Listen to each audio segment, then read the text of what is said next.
Welcome to Brain in a Vat. We're delighted to be joined by Jeff McMahan from the University of Oxford, and we're going to be speaking about one of the world's greatest philosophers, Derek Parfit. Jeff, would you like to start with a thought experiment? Here's one I once gave to Derek. That's why I've chosen it. It's like his teletransportation thought experiment, with one difference.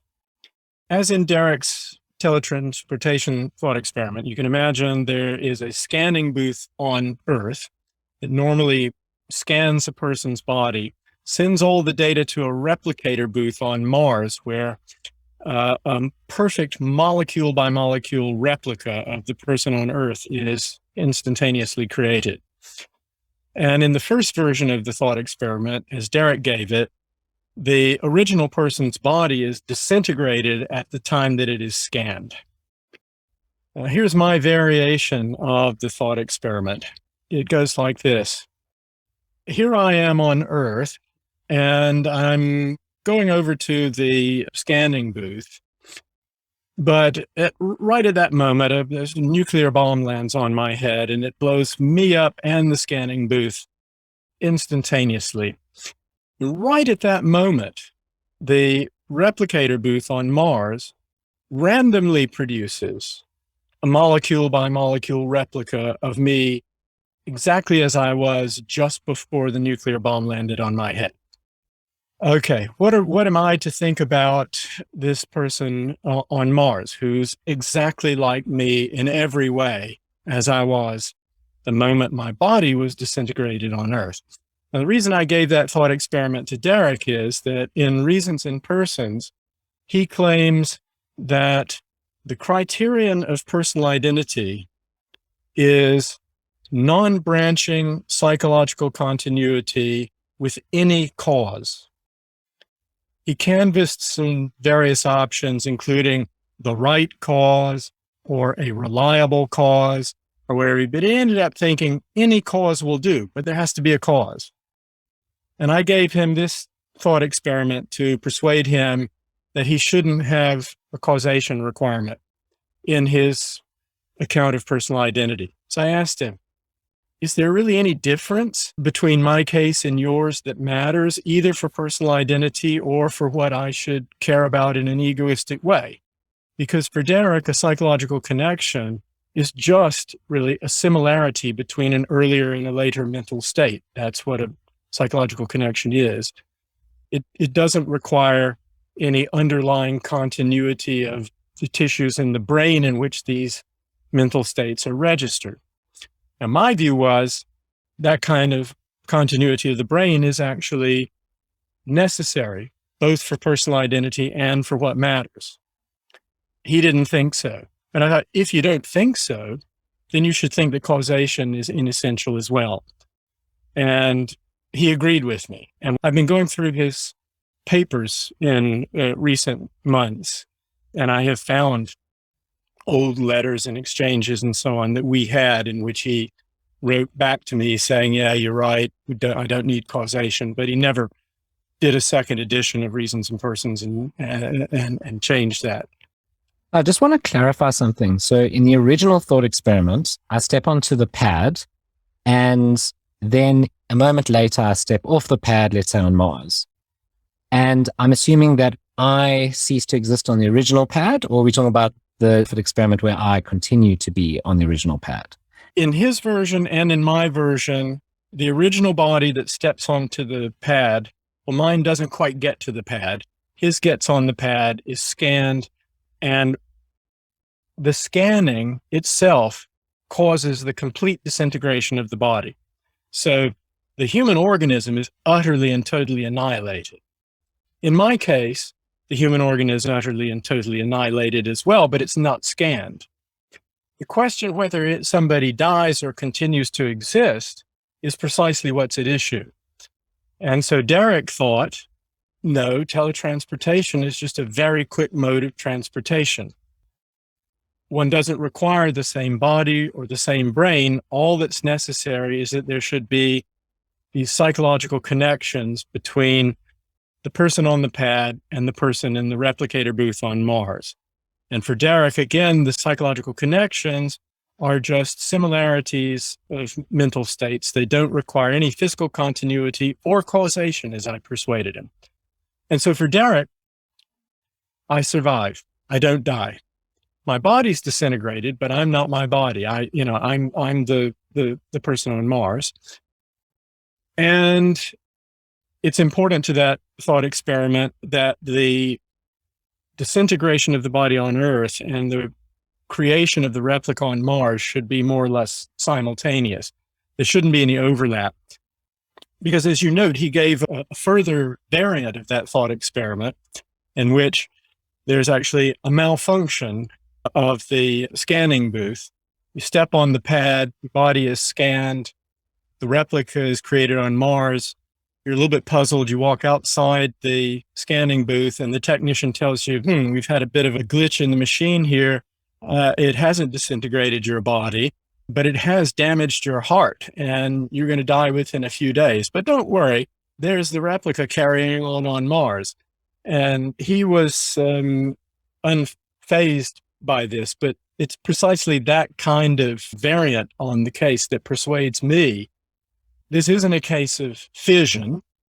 He has other cases of fission that I think are plausible, but I don't think this is a case in which, as he would say, I have ceased to exist because there are two equally good candidates for me, the one who's just left the scanning booth and the one who's been created on Mars. According to Derek, they can't both be me, but neither one of them has a better claim to be me than the other. Therefore, he concludes, I'm neither of those people. I have ceased to exist. Two new people have come into existence, but I'm related in the same way to both of them. And one of them has a very bleak future ahead, but the other one's got a long and happy future on Mars or, back on Earth if he travels back.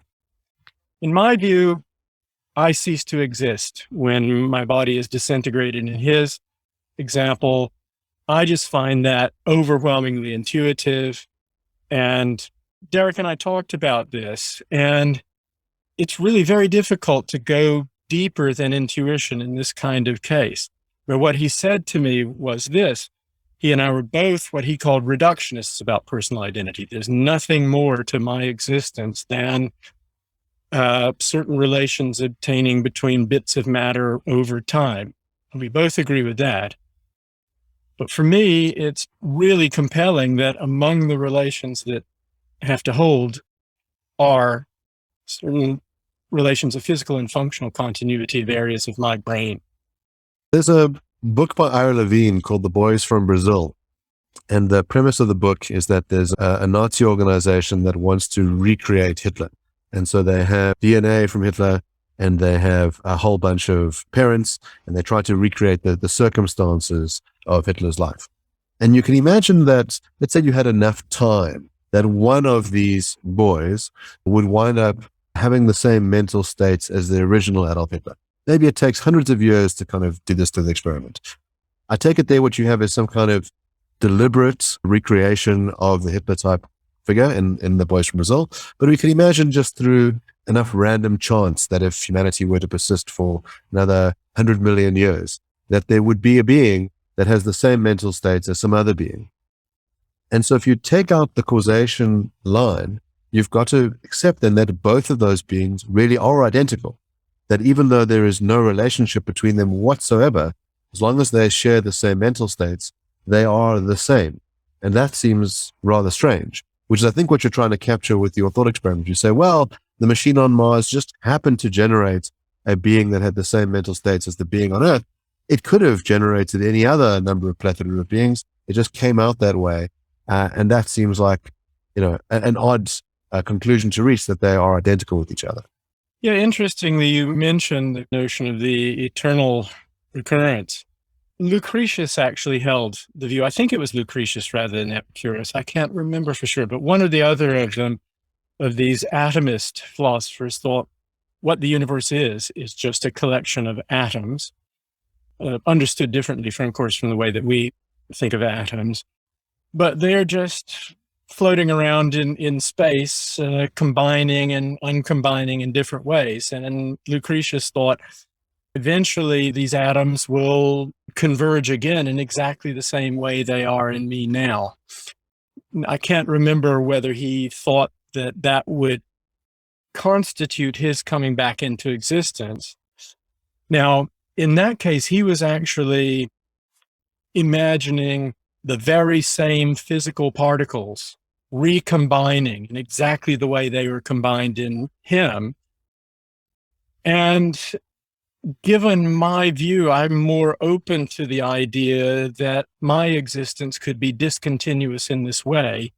Though given the nature of physical organisms, I don't see how it could actually happen in practice. But if one were a theist, one could imagine that God could take all of the atoms or molecules or cells in my body, let's just say cells. God could disassemble all the cells in my body and disperse them to the winds for a while, in which case I would cease to exist in my view. There's just nothing there that could be me. But then he or she could reassemble them exactly as they were. Subjectively for me, if they were reassembled right where they had been disassembled, it might be as if I was unaware of having ceased to exist for a while.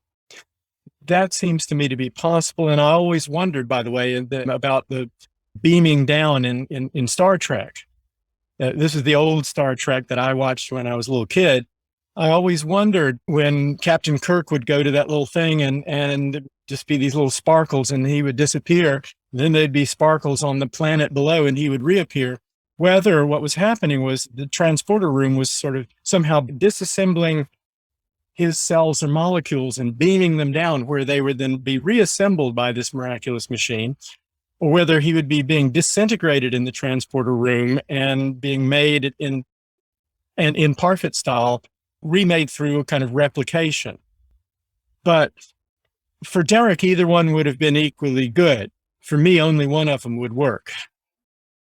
So that's very interesting, the difference between replication and reintegration.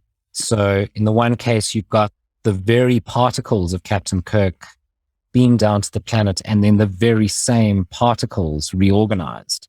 And they're more comfortable that it's Captain Kirk. And if it's not the case, if it's a scan of Captain Kirk, then those molecules that get disintegrated and discarded, and then a fresh set of particles on the planet's surface are put together in a way that functions just like Captain Kirk did with the same mental states, then we're less happy about it. Well, that's my intuition. I'd be interested to know yours. I mean, it's always seemed to me that a human brain and body are infinitely more complexly related, and the parts are physically, with any known technology, inseparable. But if you think about a simpler object, like I could have a watch and that I could identify that watch and I could take it apart and I could mail each piece of it to some distant part of the globe. Clearly my watch would have ceased to exist. But if I got people to mail them all back to me and then I reassembled them, I think I would have the very same watch. It wouldn't be a different watch. So I believe in the possibility of discontinuous existence. Things can begin to exist, cease to exist, and come back into existence again. And in principle, that could be true of us. It's just that bodies aren't the parts aren't separable. So where I become uncomfortable with discontinuous existence is when it doesn't involve the original bits and pieces, right? That's me too. We agree. Yeah. Good. But so the kind of case that I have in mind, if I'm correct here, I think it's Davidson's case, the Swamp Man case. I don't know if it was his originally. It's the idea that Jeff is walking around and Jeff is living his life and then gets hit by a bus, right? We have lightning striking here just fortuitously because lightning is about to enter my story. So it's going to strike the mud or something, isn't it? So 10 years later, completely unrelated, it seems, the lightning strikes the swamp on the other side of the globe, and out walks a molecule for molecule identical replica of Jeff just before he got hit by the bus. And he speaks like Jeff, and he seems to have memories of Derek Parfit, and he has very similar, identical, in fact, philosophical beliefs about personal identity. And he comes on our show and he chats with us. And he remembers the email that we sent the previous Jeff, an invite to the show. And the question is that Jeff?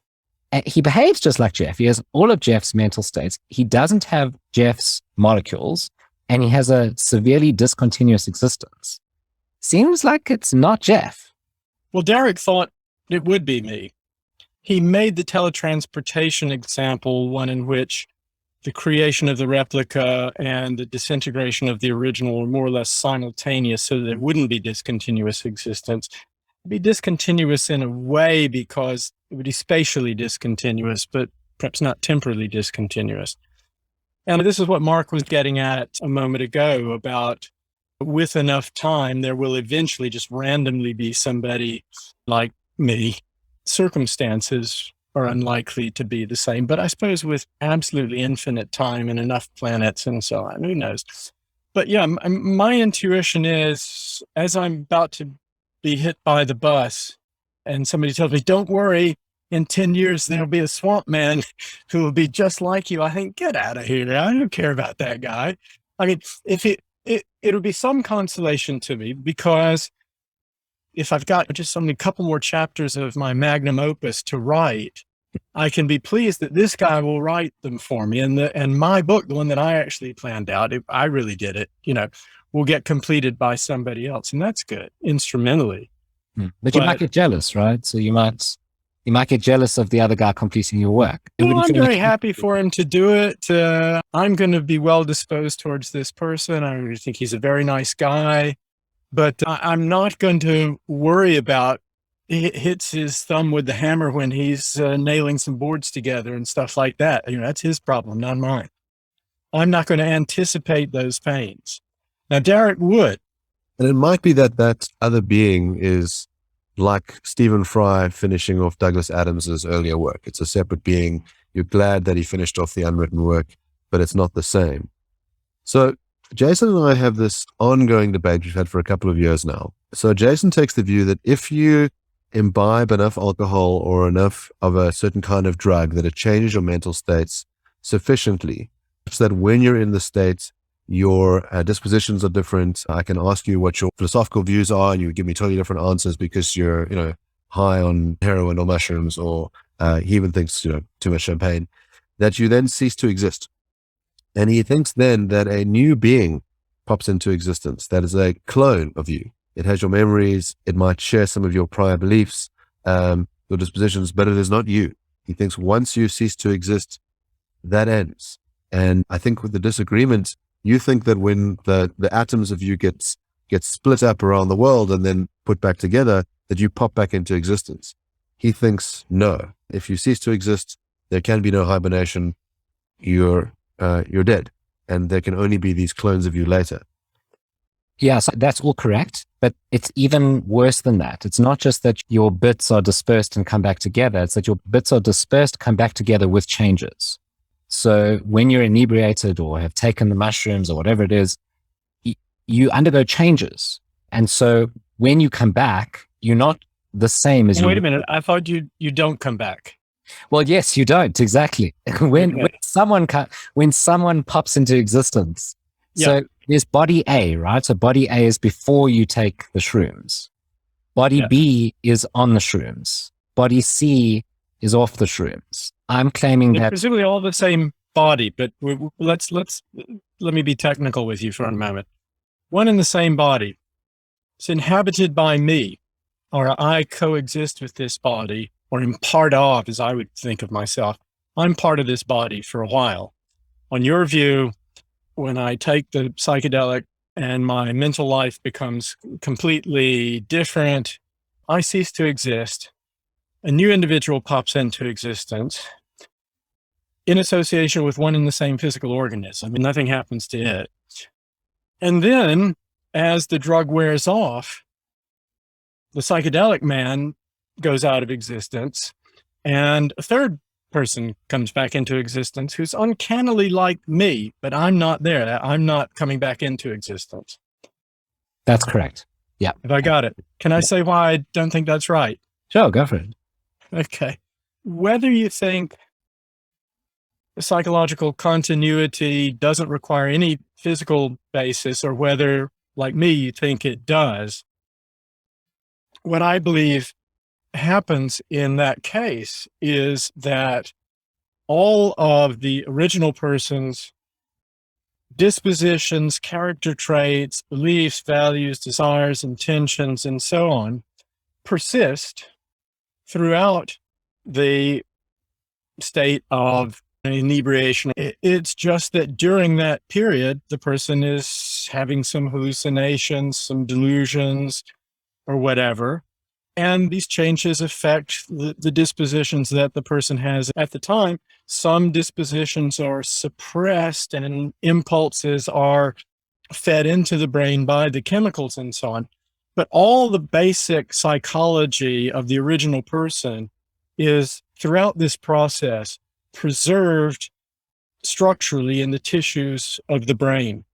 And so I want to say that throughout this whole episode, all the person's character traits remain intact. All the person's beliefs, all the person's dispositions, they're intact. It's just for a period they're disrupted, blocked, deactivated, whatever. But then once the chemical is gone, they become active again. And it's not like they've been replaced with duplicates. It's the same hardware. So there's a few problems I have with that solution or that objection. The one is I just don't find discontinuous existence plausible. Oh, well, so I don't think this is a discontinuous existence.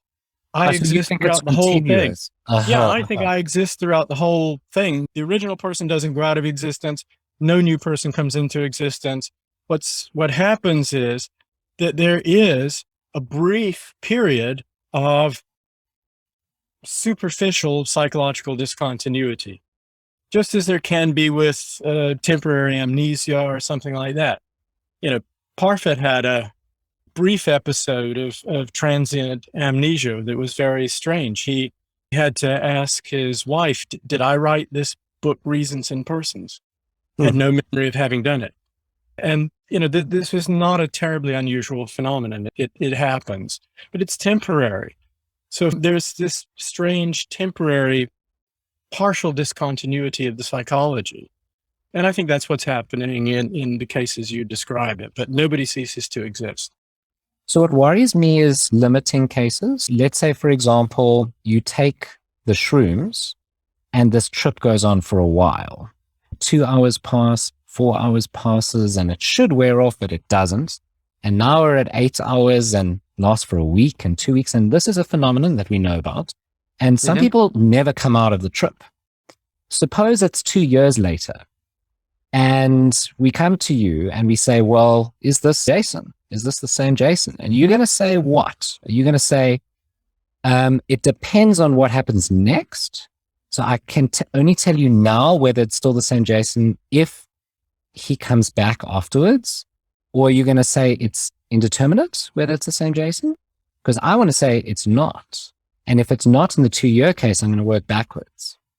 Okay. Well, my response is one that is available to me that I think is not available to Derek, because for Derek, everything depends on what happens afterwards. For me, a disposition or a character trait or a belief or a value or something like this, the ingredients of a psychological connection, are phenomena that are registered structurally in the tissues of the brain. If they're still there in their physical form after 2 years, then I'm still there. It's like my being in a coma for 2 years or something like that. I can be in a coma for a very long time, but there is something that counts as my reemerging from the coma, and that is the kind of reactivation of all those elements of my psychology that have been physically preserved in my brain. Now, this led me in a book that I wrote called The Ethics of Killing to distinguish radically between two forms of de facto or in practice irreversible coma. One is persistent vegetative state of a radical kind in which all the areas of the cerebral hemispheres are totally destroyed And what remains is just a functional brain stem, which can keep the body going, but there's absolutely no possibility of consciousness in the brain anymore. So all the original tissues in which consciousness was realized have just been destroyed. There's another kind of coma in which a structure called the reticular formation, that, and as I understand it, it's a sort of off-on switch for consciousness.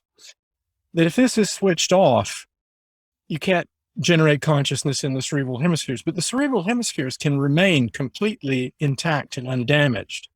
Now, that's a case in which if the reticular formation is destroyed, the person is in an irreversible coma, not just permanent, but irreversible in any sort of practical way.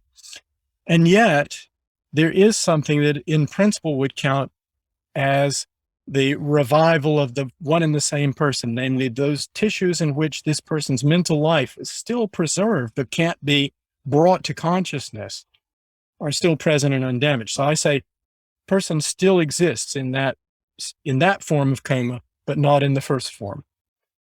I'm still unconvinced, right, for two reasons. So the one is this really seems to rely quite heavily on not the mental states themselves, but on the physical states in which they're instantiated. And Parfit is going to start to get worried about that, right? If he's really relying on those mental states rather.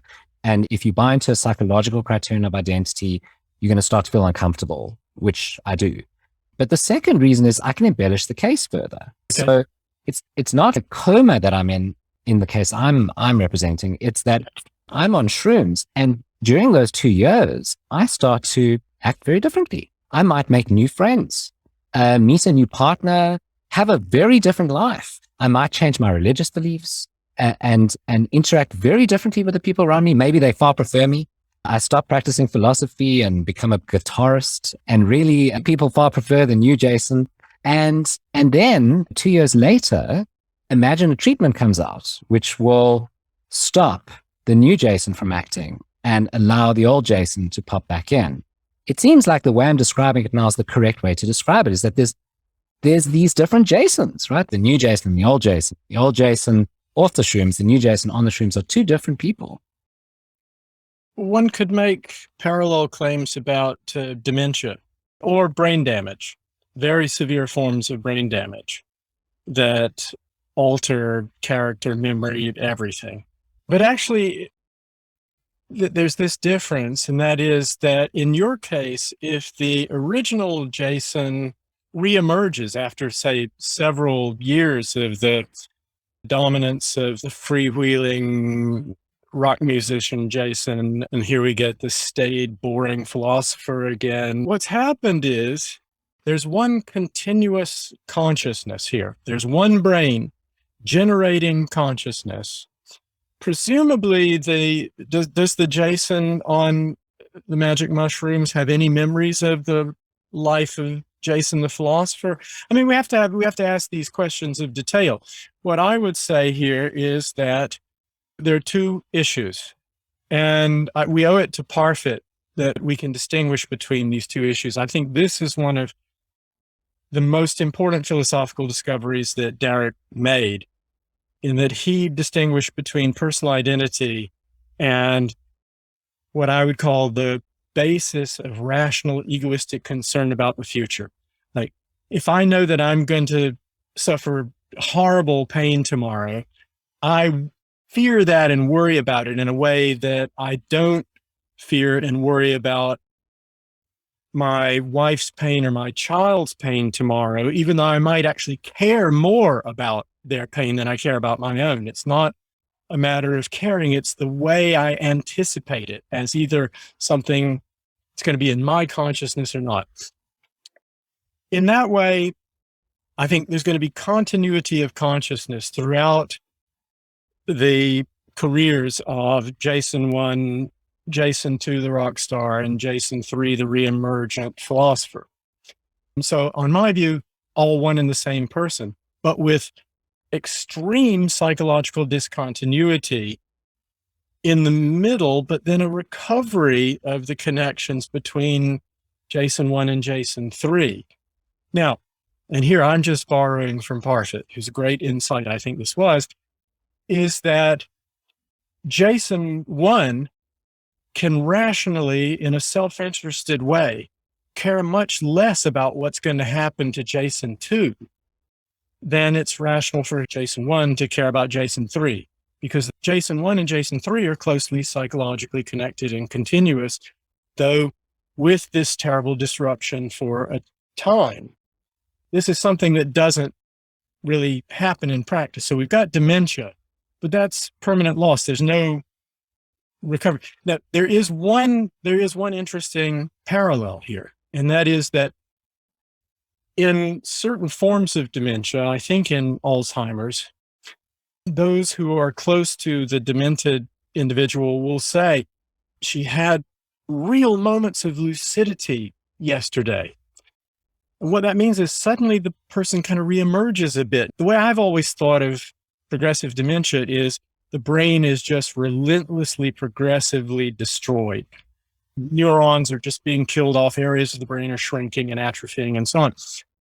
But apparently it's got to be a bit different, because what these moments of lucidity seem to show is that areas of the brain that supported certain kinds of consciousness are suppressed, but can come through in certain moments. And that's puzzling, and it makes it more like your case of the mushroom. It suggests that more is actually preserved than we have thought, if there are these intervals in which elements of the original person seem to reemerge. What I think one of Parfit's greatest insights is that he distinguished between identity and what I would say the rational basis of self-interested concern about one's future. Prior to this, everybody assumed that the rational basis for my prudential concern in the future is that there will be somebody in the future who is me, who's identical with me. And it's rational for me to care about that person in an egoistic way, but not rational for me to care about anybody else in an egoistic way. And what's more, identity is all or nothing. Either it's me or it's not me. And that suggests that my concern should be equal for all parts of my future life. I should care as much about what's going to happen to me in the further future as I care about what's going to happen to me tomorrow, because it's all equally me.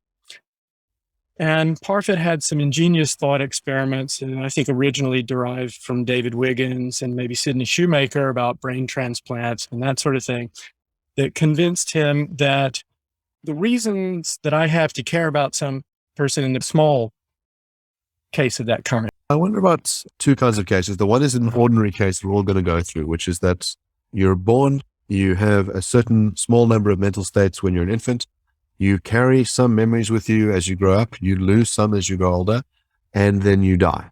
And so the question is whether that being is one continuous being, or whether it's this series of overlapping arcs that really you owe your existence to that infant in the same way that you owe your existence to your great-grandfather, but that things are not identical with each other.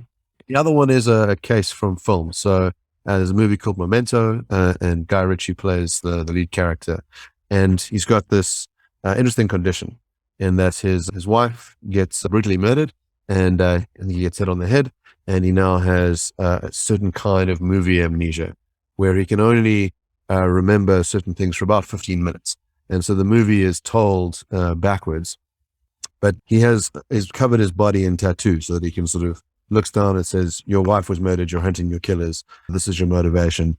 That being who has these short little moments with, let's say, you understand how the world operates, you have language, you understand basic economics, whatever it is, but a whole bunch of your personal memories are gone. So he has real problems with trust, because he doesn't know if the person that he's talking to is a good person or a bad person, because he has no memory of them. Is that being continuous? Or do we have a series of beings that last 15 minutes and then cease to exist? On my understanding of personal identity, there is what I call continuity of consciousness. There's one mind, because one and the same brain is continuing to generate consciousness. There are, of course, intervals of sleep and whatever, but it's one and the same mind, one and the same stream of consciousness over time. So there's identity. There is a fairly extreme form of psychological discontinuity here. If you can't remember anything, it may not be as extreme as the people who made the movie suggest. He could look at a tattoo and say, your wife was murdered, you're hunting for the killers. If there weren't the same dispositions present somewhere in the man's mind or brain, he could read the stuff on his arm and go, well, so what? Yeah, I wrote this stuff on my arm, but who cares? So something is motivating him beyond just looking at the tattoo. So there's more of the original, whoever this guy is, than is suggested, I think, in the movie. I haven't seen a movie in 25 years, so I have no idea what this movie is or who the actor is you referred to. But I mean, there are cases like that or slight variations of that in real life. There are some similar cases discussed by Oliver Sacks in some of his books that are really fascinating. But what I would say is that if this person were to die at some point, that would be a comparatively minor misfortune, because the really great lack of psychological unity in that life means he's not going to be related to himself a year from now in a way that gives him egoistic reason to plan for or look forward to what is going to happen to him, because I do believe it's going to be the same person in the same body a year from now. So again, my basis for saying that is taken straight from Parfit, namely, identity is not what matters. The strength of the psychological relations that produce a kind of deep unity in a life over time, that's what gives people reasons to care about themselves in the future in a way that they shouldn't care about, or wouldn't be rational prudentially for them to care about other people, even though it will be the same person because there's continuity of consciousness generated by one and the same brain. And what Derek would say about that case is, I think, quite different. He would have to say, there's nobody who's persisting through all of this. These are kind of momentary selves, one after another, weakly linked, so that this person might have some reason to care about what's going to happen to, will it be the same individual tomorrow? I don't know what Derek would say about that. It may or may not be the same individual. In a way, as Parfit says, identity isn't what matters, so it doesn't matter whether it's the same individual. This person might have some reason to care about what's going to happen to whoever's going to be in his body tomorrow. But because the psychological connections from hour to hour, day to day, week to week, and so on are so incredibly weak, there's just nothing binding the life together in that way. This guy really has very little to look forward to, very little to care about, and very little to fear. And therefore, death is not bringing to a conclusion something that could have continued in a way that could have mattered to this individual at any particular time. So this is very interesting, this distinction between continuity and identity. If I understood you correctly, it's possible to have identity without continuity. So identity is not sufficient for continuity. And you would care more about the continuity than the identity. So in other words, if this person in the movie doesn't have continuity, then even if he does have identity, it's still him tracking through time, the very same numerically identical person. He shouldn't really care about what happens to the later person, because that later person isn't psychologically continuous with him, even if he is the numerically identical person. Yeah, now that's possible on my view, that there can be identity with basically no psychological continuity in Parfit's sense. That is, overlapping chains of fairly strong psychological connections from day to day, week to week, and so on over a long period of time. On Derek's view, if there is identity, that is a psychological continuity that consists of these overlapping chains of strong psychological continuity, if there is that, there's always going to be reasonably strong grounds for egoistic concern about the future. So our views do diverge in their implication. Our different views diverge in their implications in this way. And in one way, my view is slightly more radical than his. On the other hand, he can say the same things about what matters that I want to say. Our views about what matters can be pretty closely congruent, even if our views about identity differ. So Derek's also famous for the non-identity problem. Can you tell us a bit about the problem and some of its ethical implications? Yeah, that was another of his really astonishing insights that just has unbelievable implications for all areas of practical ethics and normative ethics. And it's so simple. And I've been amazed that nobody thought of it until he did. Once you realize it, it just seems so obvious. And it could have been discovered by almost anybody in the history of philosophy who knew anything about the nature of human reproduction. Namely, that if you have children with a different person or at a different time, that the child is going to be a different individual. As long as that information was available to people, they could have worked out the non-identity problem and its implications, but nobody got it until Derek got to it. I just think it's astonishing.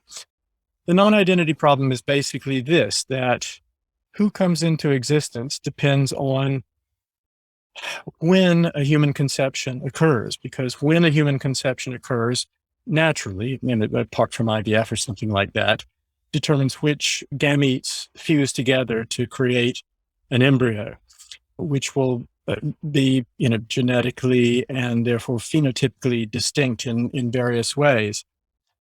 And what Derek realized is indefinitely many of our acts affect when conceptions are going to occur and which people are going to be involved in conception.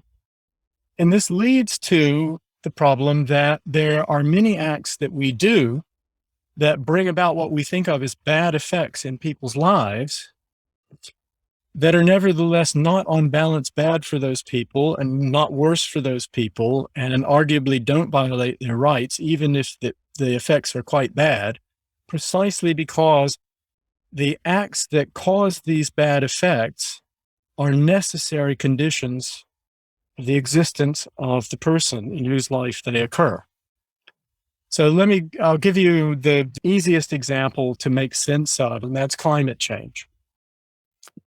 So starting from now, if we go on producing greenhouse gases and so on and following the same policies that we've been following, we will produce really terrible effects. I'm going to call them the worst effects of climate change, let's say a century from now. So 100 years from now, there'll be these terrible effects on people.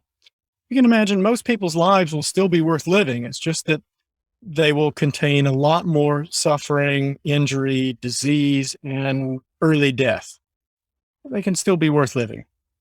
Maybe be like the lives of people who lived 10,000 years ago or something like that. If we change our policies globally, if there's a global change of policies, so we radically readjust our energy policies and so on, we can prevent these worst effects of climate change 100 years from now, and people's lives will be much, much, much better, maybe better than ours are now. But here's the important point. If we continue to follow the policies we're following, people's lives will go in certain ways. If we radically change policies globally, that's going to affect the details of the lives of everybody on the planet in some way or other. People's lives are going to be affected in small ways or larger ways, but even in the small ways, that means their lives are going to differ in certain ways. They're going to take different paths. People will meet different people. Different people will be romantically attracted to one another because they meet different people. Different marriages will be made, and therefore different people will be created from these unions. And even among those couples that already exist now, their lives will be different, and they will conceive their children at different times, meaning that they too will have different children. And these effects will multiply over time, so that after 100 years, if we change the policies and prevent climate change from happening, prevent the worst effects of climate change 100 years from now, people will have really good lives, but they won't be the same people who would have lived if we had pursued the policies that we're pursuing now, if we had continued to pursue those policies. So if we do what will bring about the worst effects of climate change, there will be a huge number of people who will suffer these terrible effects. But if we had changed policies and not produced these effects, that wouldn't have been better for those people because they never would have existed. And so what we do when we continue with our present policies is to produce bad effects in the lives of these people, but our having caused these effects won't be bad for them or worse for them and won't have violated their rights, because if we hadn't done these things, they would never have existed. And it's not worse or bad to exist with a life that's worth living than never to exist at all. And so we have to figure out some other way of explaining why causing climate change is wrong. We can't appeal to the traditional way of explaining wrongful acts, namely what we're doing is bad for, harmful to, worse for, violates the rights of particular people. What if the solution is to untie the suffering from the sufferer? So you don't say, the reason why it's wrong for me to perform this action is because it causes suffering in a particular person or set of persons. Perhaps the solution is to say, it's because it causes suffering. So if I add up all the units of suffering, it's greater if I enact global warming than if I don't, even if it's different people who are involved in the two scenarios in 100 years' time. Isn't that a potential solution? Yeah, I mean, what you're suggesting is that our explanation can be basically impersonal. It shouldn't appeal to effects on people for better or worse, but just appeal to the comparative values of the different outcomes. There can either be a world in which lots of people will be much happier, or a world in which lots of different people will be much less happy.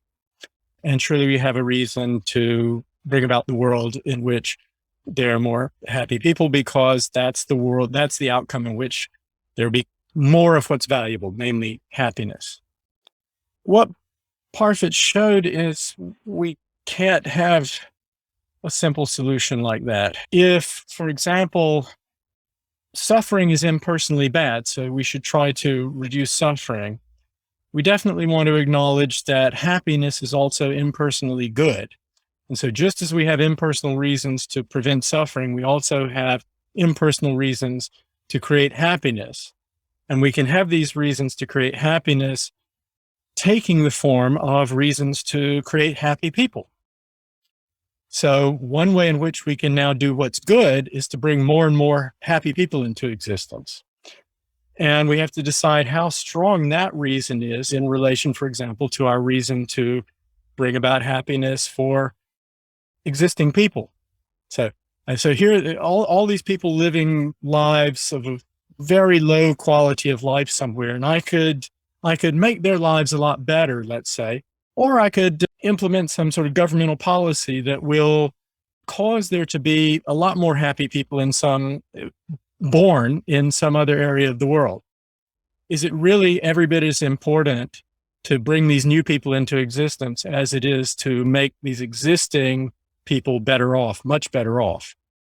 And that's what we would have to accept. There's also what Parfit called the repugnant conclusion, which is just this, that if our concern is with the impersonal values of outcomes, we want to bring about the greatest amount of happiness or whatever, then for any world in which you could have a finite number of people with lives of just unimaginable happiness for each person, there'll be another world or another outcome in which there's more happiness because there's so many more people. But each of the people in this world has a life that's just barely worth living. It's just the tiniest amount of happiness, but with enough of them, they've got more happiness. And so if our concern is just with the impersonal evaluation of outcomes, we're going to have to think that the world with the more happiness, but everybody's just got a life that's barely worth living, is the better outcome. And that's highly counterintuitive. So Derek thought the solution was going to be some rather complicated impersonal principle. At least that's what he thought when he wrote Reasons and Persons. Towards the end of his life, he began to think that the right theory was going to take a different shape and back to benefits and harms and affecting people for good or bad, but accepting that we can affect people for the good by causing them to exist with lives that are worth living, and we can affect people for the bad by causing them to exist with lives that are not worth living. So it seems that one way of thinking about future generations is to have a status quo bias and say, well, if we keep going along the road we're going, there are these certain sets of people that will be created, and then there's a veering off the road that will mean those people don't exist and some new set exist. We might think that there are just so many choices that we make all the time that it's not clearly the case that there's sticking to a road and picking a new path, and that all we have are uncertain future people. The other implication of the view is when we think about redressing the wrongs of the past, we get into some difficult puzzles. So we can imagine a situation in America where you have the descendants of slaves, and they say, we would wish it to be the case that there was no slavery. And if that were the case, they, of course, would not exist, or they would exist in some other country under a totally different set of circumstances. And so the desire they have for the past to be undone might be a desire for them to be undone. Yeah, I didn't quite understand the first point you made. So let me just address the second one about say, for example, slavery in the United States. The standard views about reparations for historical injustice deeply challenged by Parfit's non-identity problem. And this is something that I think the best philosophers who have been working on the idea of reparations for historic injustice have been aware of and have been trying to deal with in their work. But I think a lot of people who think about reparations for historical injustice are unaware of the problem, which you just stated, but perhaps it's a little more complicated than what you suggested. It's not that they want slavery undone. They recognize that they can't have that. But what they want is some form of reparation or compensation, supposedly for the harm that they suffer as a result of what was done to their ancestors. But the problem is, of course, with the non-identity problem, there are, no contemporary Black Americans whose origins are traceable to Africa, whose ancestors came to the United States, let's say, anytime before fairly recently, who would exist now, were not for slavery. I mean, if the United States had not had practice of slavery in the 18th and 19th centuries, I would never have existed. No contemporary Americans would have existed. The history of the continent would have been utterly different. And so it's just not obvious how any contemporary Black American of African ancestry has been harmed by slavery. After all, this person exists and has a life that's worth living and would never have existed had it not been for slavery. So my view is that there are all kinds of reasons to redistribute wealth and resources in a country like the United States. But those reasons don't really derive from what was done to people's great-great-great-grandparents. They're much more to do with what people's circumstances are now, and the extent to which people themselves are responsible or not responsible for their circumstances, and that kind of thing. So to clarify the first point that I made, if I think about your climate change case, you're saying that we can either operate as we currently do, which will lead to a certain set of future people being born, who are in some sense known to us because we are operating as we are. And the other one is to pick a different policy, which is to change our policy direction, with the implication that all of those future people who would have been born if we kept going down the same track we're going will not exist, and some other set of people we've brought into existence. And my claim is that things are much more complicated than that. To say that there is a sharp distinction between acting as we currently do and making other kinds of choices implies that there is some certainty about future people in one case, but not in another. My view would be that there is no certainty about future people at all. There are always so many factors that could play a role in who those people would be. In other words, whether I stop at the traffic light or not could make a difference as to, which woman I meet and impregnate. You've really got this just elements of chaos all the time, that it seems that I can't be wronging these future people who had a definite existence by making a particular policy choice, because they really have no existence whatsoever. But of course, this makes it difficult to work out what we owe these non-existent, indeterminate people. I think I understand better now what you're saying, and I think I agree with it, namely that there's not that it was not that we have a choice between two determinate future populations. Rather, there are indefinitely many different populations of people who might exist on the earth 100 years from now, and which they will be depends on, as you say, an indefinitely vast number of ways in which things go from now on everywhere in the world. The point still remains that if we follow certain policies and there are determinate people who exist 100 years from now in different places on the planet who are experiencing disease, injury, early death, and so on from adverse climate conditions, the point that Parfit made is very simple. If we had done differently, those people wouldn't have existed. And that's going to be true even if we did differently for some different reason. But the point here is what we've always been tempted to think is, if only our ancestors hadn't done what they did, those selfish bastards with all their big SUVs and their planes and all this stuff and all their meat eating with their cows and whatnot, our lives would be so much better because the climate would be so much different. That's a natural way, and it's the way people have always thought. But what Parfit showed is when we have that natural thought, we're believing something false. We just would never have existed. And a lot of other people have picked up on this. Saul Smolenski in Israel has written about the fact that Jews want to say, God, we wish the Holocaust hadn't occurred. But what that means is that for every Jew who exists now in the world, that particular person and everyone that person loves and cares about would never have existed. Different people would have existed. And Saul sort of agonizes over this. Can I really be glad that the Holocaust occurred? Because that's a necessary condition of my daughter's existence and so on. So yeah, it's a pervasive problem. I mean, that's what's so powerful about Parfit's discovery of the non-identity problem. It's just pervasive.